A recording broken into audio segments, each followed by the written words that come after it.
Hey everybody, Matt Cribbs here, and welcome to another Wednesday morning drive. Very sunny one. You might not be able to tell since I'm currently in the shade, but the sun is bright and in my eyes. So have fun with the contrast adjustment, YouTube. Enjoy that. Hope everyone's doing well. I'm having a fantastic day. 2016, Happy New Year, everybody. Haven't talked to you since the new year, but things are going well. It was a great night. In bed by 12:30, which is actually, when you're older, a good thing. It was a fun night. Hope yours was good as well. Thank you always, as usual. Thank you for all the support.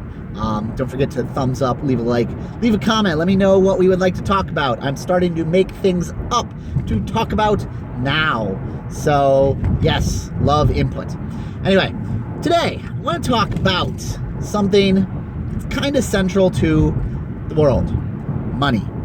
Money makes the world go round. Money is, let's face it, we're a society that has a, even capitalist, communist, whatever, money, value, things run society. It's a fact of life. It is the way it is. So if you want to get by in the world, you have to deal with money, and you have to understand money. And fundamentally, money is worthless. Money is a tool. Money is see, that's the sun I'm talking about. Money is a tool. Money is a lubricant. Money is a thing that lets other things happen. In and of itself, money just sitting there on your bed, if you take a dollar bill, put it there on its desk, whatever, might look nice. Might look nicer if you're in a country that's not the United States, because our money's kind of plain and green, but it doesn't really do anything. It just sits there. So, what does money inherently do? What it is for? It's a lubricant. It's a thing that lets you communicate and trade things with other people. I mean, right? Inherently, that's all you're doing with it. You have something someone wants. You give them, they give you money for the thing you have that they want, and you say, okay, that is a fair trade. That is a value. You have given me money, and I will give you this thing you want. Then now you have money. You want something else for someone. You give it to them, right? Makes it easier, because it's easier to use these little coins or these slips of paper, or nowadays these numbers in a computer somewhere, to do these trades instead of saying, hey, I want your goat, give me your goat, I will give you, all this corn, which is big and heavy. If I was trying to do videos here and I want YouTube, I'd say, give me 5 goats and you can watch my video. That's not going to really work. That's not there. So money itself is just a lubricant to make this process of exchanging what one person has, the other person wants, to make that easier, to make things go around.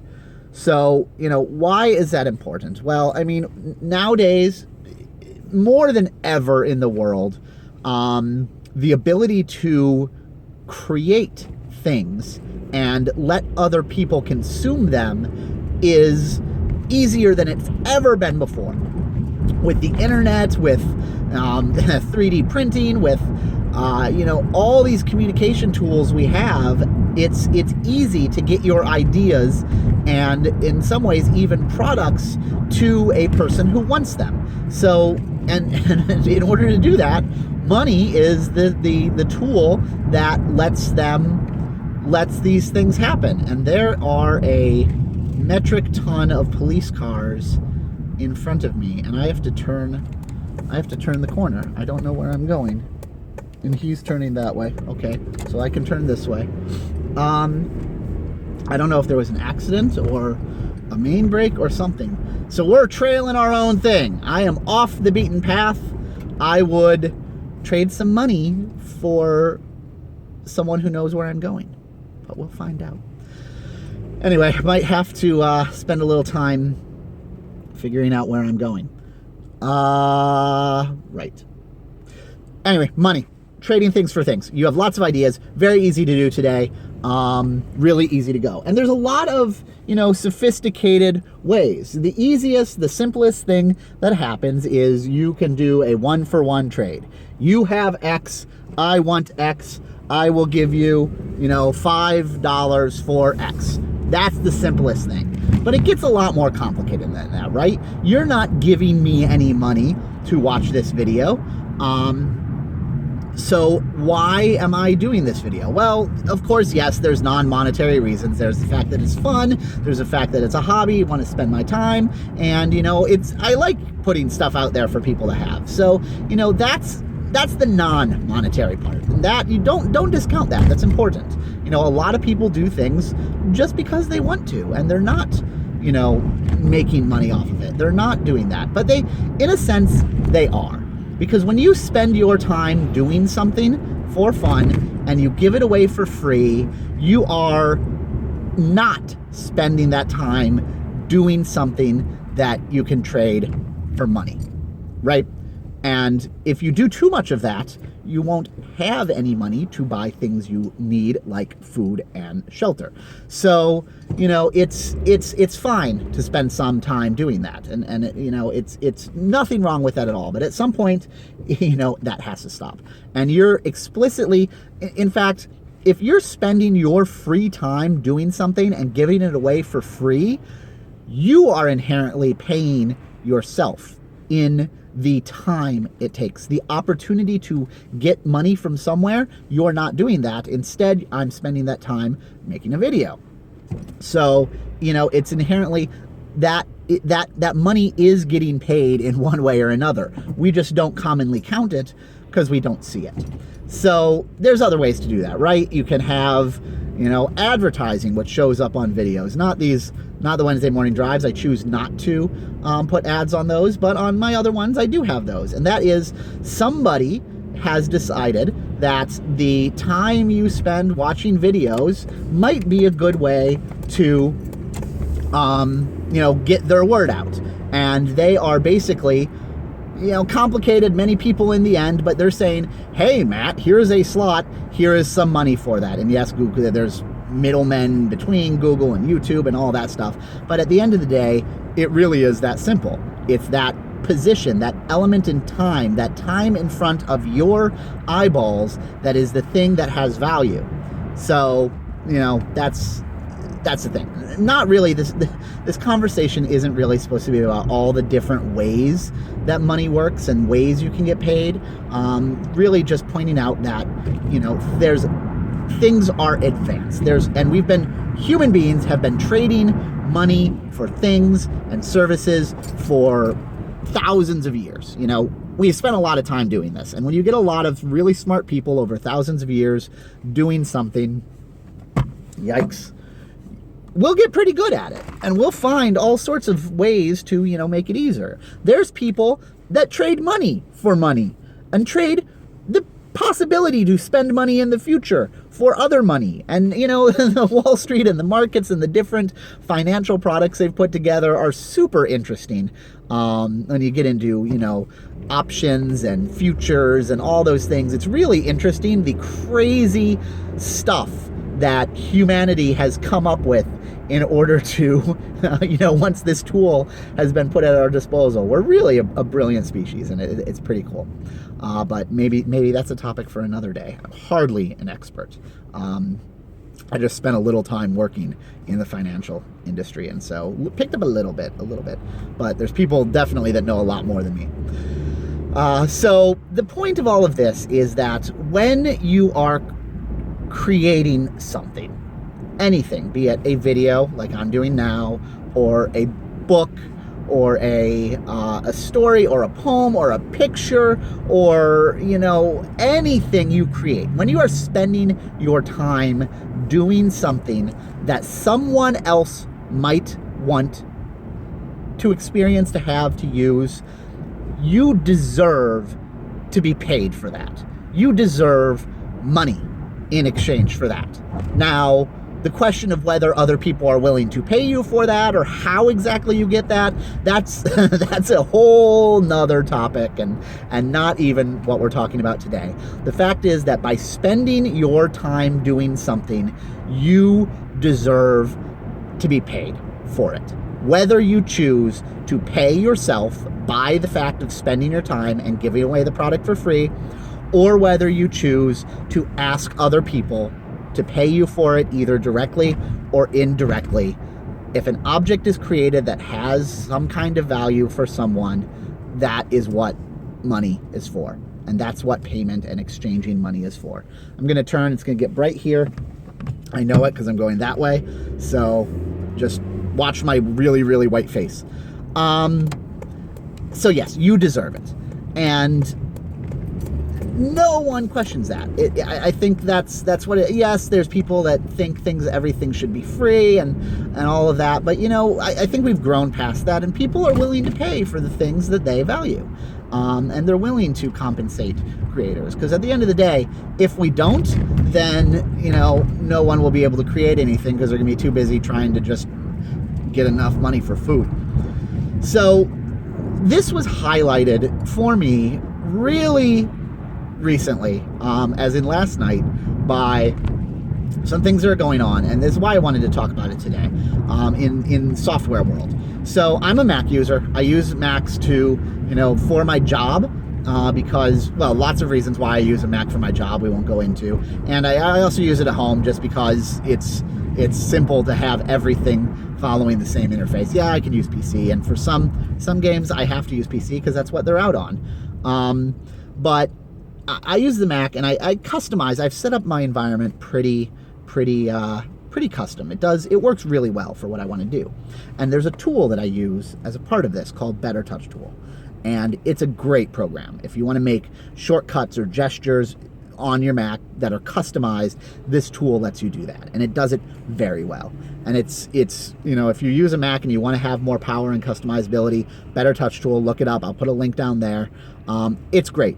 And historically, this has been a piece of free software. The developer of it, who's a great guy, very responsive, and spends a lot of time and a lot of work on this, and listens to his users, which is not something you have to do, but, you know, he does it very well.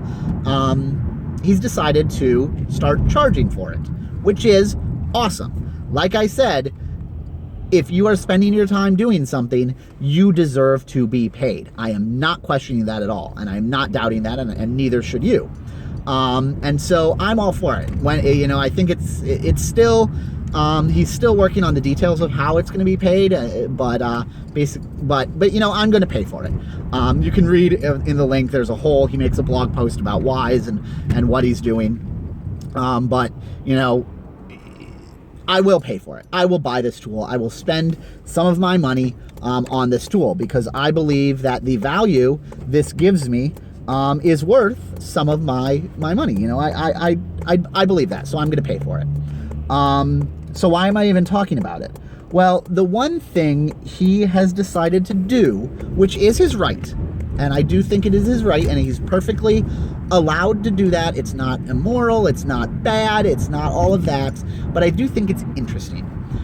He has decided to take the free versions that are currently out there, the latest versions that currently you can go download today for free and use. When he decides to make the software, you know, pay software, the free versions will expire. And that leaves a little funny taste in my mouth. And, you know, I've already said that the software deserves to be paid. He probably should have done it a long time ago. I'm going to buy it. I'm going to encourage everyone to buy it. But by giving something away for years and years and years and years, you know, I believe he's implicitly made a statement that I am giving you this thing I have created for free. Here, it is now yours. And awesome. But now he's basically saying, and by having these things expire, he goes, oh, that thing I gave you the other day for free, I'm taking it back. It's not free anymore. You had it, here you go. Now I'm taking it back. If you want it again, you have to pay me for it. And that doesn't sit right with me. The way I would prefer to see this handled, and the way, you know, if I had software out there that people were willing to pay for, which I don't, but if I did, I would say, all right, I've given this to you for free. What I have given to you for free is yours. I have now given it to you. I'm not going to take it back. If you want the new version, this next version that's a little bit better, even a little bit better, or has this other thing, in order for any more versions of this thing I have given you for free, you'll need to pay me for them. And maybe, and actually what he's doing, he says, you pay me a little bit right now, and I'll keep giving you more things. I'll give you not just the next version, I'll give you the next couple, or however long it is, or maybe all of them. I'll just pay you for the chance to, you pay me, and I'll give you everything I make from now on free for this thing. I think that is inherently a better way to do it, because you don't have that mental thing. If you remember, money is essentially, back at the beginning, money is trading, it's lubricating a transaction. Money itself is not a thing. Money is the tool to enhance it. So he's chosen to give you something already. Yes, it's a digital piece of software. It doesn't physically exist. You can't touch it, you can't see it, but it is a thing that exists. And now there's takesy-backsies. There's this action of saying, it is no, I am taking it back, which kind of means that it was really no longer mine. That he wasn't giving this tool away for free. He was, letting you borrow it for free. He was letting you, rent it, but not charging you. It's a disturbing, to me, pattern that's coming up with things, in that we no longer are spending money for things. We are no longer making a trade.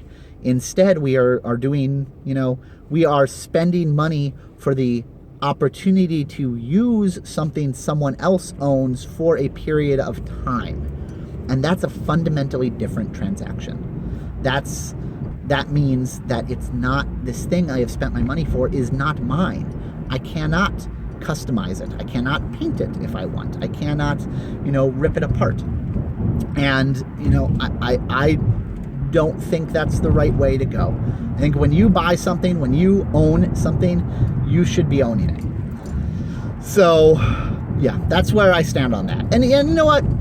Fine. Sometimes you do spend it. You rent a subscription on World of Warcraft, for example. You are paying for the chance to spend your time on this server that someone else owns. I think that's perfectly fine. Even maybe if it works, personally, I don't like it. Maybe in the future, you'd never buy a video game. You just rent a video game from someone else. Maybe that's going to be where everything goes. Personally, I hope not. I like the fact to own it. I like the fact we can mod things. I like the fact that once you have made a purchase of a thing, it is yours to do with as you choose. We'll have to vote with our dollars. We'll have to tell the people making things what we want. Personally, I hope we take the route of we own it and we don't just borrow it. But I think that, with Better Touch Tool and the author, I don't think this was a conscious thing. I think he's seen what happens with other software, and I think he's observed these patterns that people have done, and he's like, oh yeah, I'll do that too.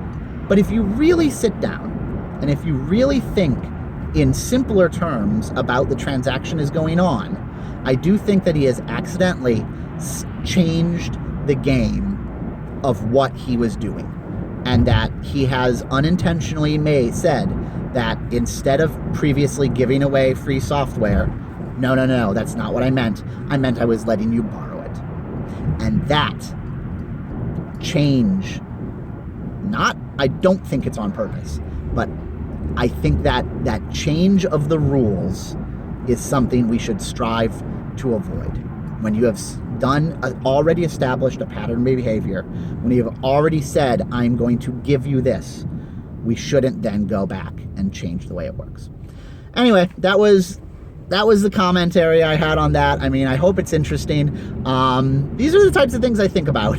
So if you want to hear more of these, don't forget to subscribe so you can get the newest ones. New Minecraft coming out. Don't worry about it. It's being soon. I was on the other day. Things are happening. And wow, the rest of the team has done a lot of work on the server. So don't forget, down in the description, go check out the rest of Ryotcraft. You guys are awesome. I'll see you later. Have a great one. Bye.